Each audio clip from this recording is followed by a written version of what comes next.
Hello दोस्तों, नमस्कार दोस्तों। स्वागत है आप सभी का ऑनलाइन अड्डा स्टडी यूट्यूब चैनल पर। इस वीडियो में हम बात करें एक बड़ी और लेटेस्ट अपडेट के बारे में। जैसा कि दोस्तों आप जानते हैं, किसी भर्ती संबंधित कोई भी जानकारी निकल कर सामने आती है तो आप सभी को ऑनलाइन अड्डा स्टडी यूट्यूब चैनल के माध्यम से जानकारी दे दी जाती है। इस वीडियो में हम बात करें उत्तर प्रदेश की, अगर बात की जाए उच्च प्राथमिक स्कूलों के अंदर 29,000 जूनियर शिक्षक भर्ती के बारे में। साथ ही साथ अगर बात की जाए कार्यक्रम को लेकर, साथ ही हम बात करेंगे 29,000 जूनियर शिक्षक भर्ती को लेकर। साथ ही हम बात करें, अगर बात की जाए 41,000 नई उच्च प्राथमिक शिक्षक भर्ती को लेकर। इसके अलावा सुप्रीम कोर्ट के आदेश पर छात्रों को राहत के बारे में एक एक करके सारी अपडेट हम कवर करेंगे। चैनल को सब्सक्राइब करके बेल आइकन को दबा लें और वीडियो को लाइक कर दें, जिससे कि आपको रियल ऑथेंटिक जानकारी ऑनलाइन अड्डा स्टडी यूट्यूब चैनल के माध्यम से मिलती रहे।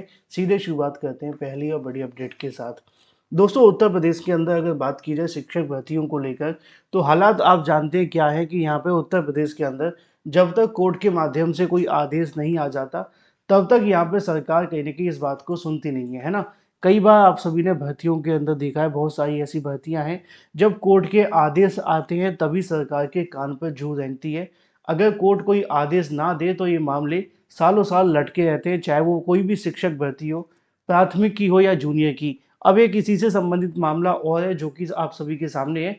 अगर बात की जाए जूनियर शिक्षक भर्ती के बारे में, और जूनियर शिक्षक भर्ती के बारे में भी कोर्ट के माध्यम से जो आदेश दिया गया है, उसी के संबंध में इस पर बात करें। दो अपडेट हैं, पहली उच्च प्राथमिक को लेकर, दूसरी आपकी 41,000 उच्च प्राथमिक के बारे में। सबसे पहले बात कर लेते हैं 29,000 पदों को लेकर।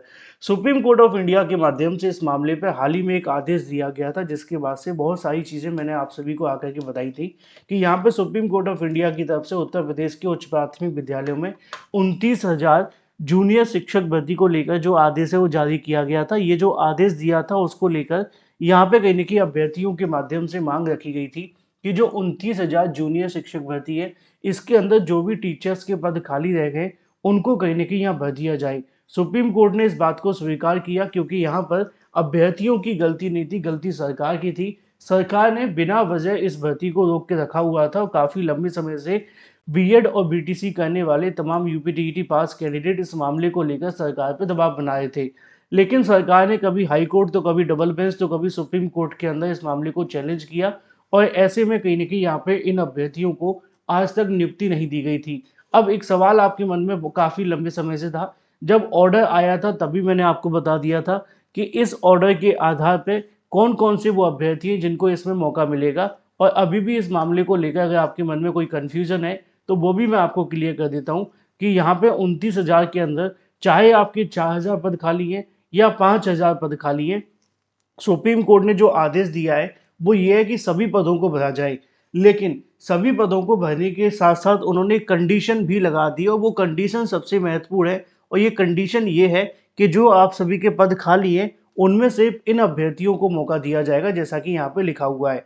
अगर बात की जाए 29,334 शिक्षक भर्ती के रिक्त पदों पर याचियों ने काउंसलिंग की मांग की है। आगे लिखा हुआ है कि उच्च प्राथमिक विद्यालय में 2013 के 29,334 पदों पर शिक्षक भर्ती के शेष तकरीबन 3 महीने में याचियों को नियुक्ति पत्र देने का आदेश सुप्रीम कोर्ट ऑफ इंडिया ने दिया है। एक माह बाद भी कहीं न कहीं अभ्यर्थियों में असमंजस है, क्योंकि सुप्रीम कोर्ट के आदेश के बाद याची अभ्यर्थियों के माध्यम से प्रत्यावेदन लेकर बेसिक शिक्षा परिषद के चक्कर काट रहे हैं, लेकिन भर्ती प्रक्रिया को लेकर उन्हें कोई जानकारी नहीं दी जा रही है।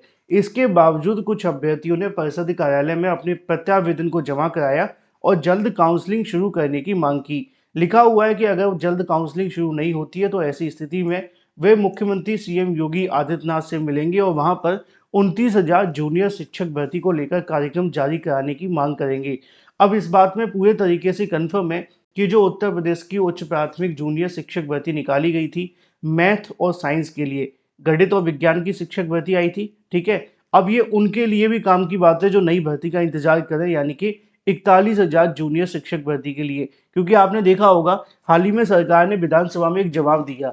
उस जवाब में उन्होंने क्या कहा? उन्होंने कहा कि 41,338 पद खाली हैं, और ये जो 41,338 पद खाली हैं, इनको हम प्रमोशन के माध्यम से भरेंगे। यानी कि सरकार पहले आप सभी के लिए चाहे तो शिक्षक भर्ती का विज्ञापन भी निकाल सकती है, क्योंकि साल 2013 में भर्ती निकाली जा चुकी है। ये भर्ती आपकी मेरिट के आधार पर देखने के लिए मिली थी। यहाँ पे लिखा हुआ है 2013 में निकाली गई भर्ती को मेरिट के आधार पर विज्ञापन जारी किया गया था।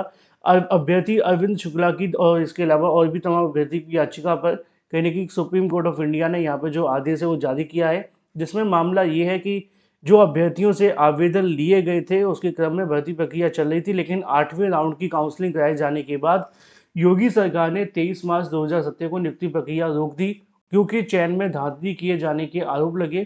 कुछ अभ्यर्थियों ने इसको लेकर आरोप लगाए। ऐसे में अभ्यर्थियों ने रिक्त पदों पर चयन प्रक्रिया पूरी किए जाने की मांग को लेकर हाईकोर्ट में याचिका दाखिल कर दी। हाईकोर्ट ने 2 महीने में भर्ती प्रक्रिया पूरी करने का आदेश दिया, लेकिन सरकार अपील लेकर डबल बेंच चली गई। वहां से उनकी याचिका खारिज होगी। अभ्यर्थियों ने उनको अवमानना याचिका दाखिल कर सरकार मई 2019 में सुप्रीम कोर्ट में विशेष याचिका लगा दी। 2019 में जो याचिका लगा दी उसका फैसला 2025 में आया, 6 साल बाद। अब 6 साल बाद फैसला आ जाने के बाद भी कहीं न कहीं अभी सरकार के माध्यम से इसको लेकर जो फाइनल डिसीजन है वो नहीं लिया गया। अब देखना दिलचस्प होगा कि कब तक इसको लेकर कार्यक्रम जारी होता है। अभ्यर्थी जल्दी कार्यक्रम जारी करने के लिए सीएम योगी से मुलाकात करने जा रहे हैं। तो ये तो उन अभ्यर्थियों के लिए जो 29,000 के अंदर है और उनके लिए है जो याची हैं, क्योंकि बाकी अभ्यर्थियों को इसमें जो मौका है वो नहीं दिया जाएगा। सिर्फ उन्हीं अभ्यर्थियों को मौका मिलेगा जो 29,000 के अंदर याची बने थे 2019 के समय पर, ठीक है? बाकियों के लिए कोई मौका नहीं मिलेगा, पहली चीज़। दूसरी जो चीज़ है वो आप सभी के लिए ये है कि जो अभ्यर्थी नई भर्ती के लिए मेहनत कर रहे हैं लगातार, वो इस बात का ध्यान रखें कि देखो सरकार ने 2013 में भी भर्ती निकाली थी और भर्ती अभी भी निकाली जा सकती है। बस सरकार अगर 100% पदों को प्रमोशन के माध्यम से भर देगी तो निश्चित तौर पे ये सबसे बुरा होगा उन अभ्यर्थियों के लिए जो बीएड और बीटीसी करके लाखों रुपए खर्च करके बैठे हुए हैं यूपीटीईटी पास करके, क्योंकि जब सरकार को शिक्षक भर्ती नहीं निकालनी तो वो यूपीटीईटी क्यों कराते हैं? यूपीटीईटी बंद कर देना चाहिए, है ना? तो ऐसे में कहीं न कहीं आपको दबाव बनाने की आवश्यकता है। इसको लेकर हाई कोर्ट में सुनवाई भी होने जा रही है, मैंने आपको बताया भी है। 6 मार्च को इस मामले पे सुनवाई देखने के लिए मिलेगी और वहाँ पे भी अभ्यर्थियों के माध्यम से इसी मांग को रखा गया है कि जो जूनियर शिक्षक भर्ती का विज्ञापन है उसको जारी किया जाए।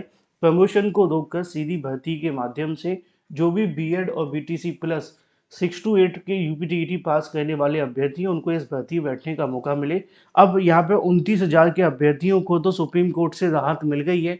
देखना ये दिलचस्प होगा कि 41,000 नई शिक्षक भर्ती पर हाई कोर्ट क्या आदेश देती है। 6 तारीख को होने वाली सुनवाई इस मामले के लिए निर्णायक साबित होगी और सरकार के जवाब का भी महत्वपूर्ण इंतजार होगा कि वो इस पर क्या जवाब लगाते हैं। अभ्यर्थियों की पूरी कोशिश है कि प्रमोशन रोक करके नई शिक्षक भर्ती का विज्ञापन जारी हो। आपकी क्या राय है वो महत्वपूर्ण है, कमेंट करके बताएं। बहुत सारे अभ्यर्थी ये भी पूछ रहे थे सर कौन कौन से विषय में भर्ती आती है। वैसे तो सभी विषयों में आती है, लेकिन साल 2013 में सिर्फ 2 विषयों में आई थी, मैथ और गणित में, गणित और साइंस में। अब आप अंदाज़ा लगाइए, गणित और साइंस के ही 29,000 पद हो गए थे, तो बाकियों के पदों को जब आप जोड़ेंगे तो आप अंदाज़ा लगाएंगे पदों की संख्या कितनी होगी, क्योंकि 41,338 पद तो खाली हैं, लेकिन इन पदों के अंदर बड़ी संख्या में अलग अलग विषयों के पद भी खाली है ना? क्योंकि मैथ और साइंस की तो भर्ती होगी है, बाकियों की अभी तक हुई नहीं है। इसलिए ये महत्वपूर्ण है कि सीधी भर्ती के माध्यम से पदों को भरा जाए। अब देखते हैं कि यहाँ पर 29,000 को लेकर तो कहीं न कहीं अभ्यर्थियों को राहत मिली है। 41,000 को लेकर क्या होता है, जो भी अपडेट होगी आपको इस चैनल के माध्यम से मिलती रहेगी। चैनल को सब्सक्राइब करके बेल आइकन को दबा लें। Thank you for watching this video.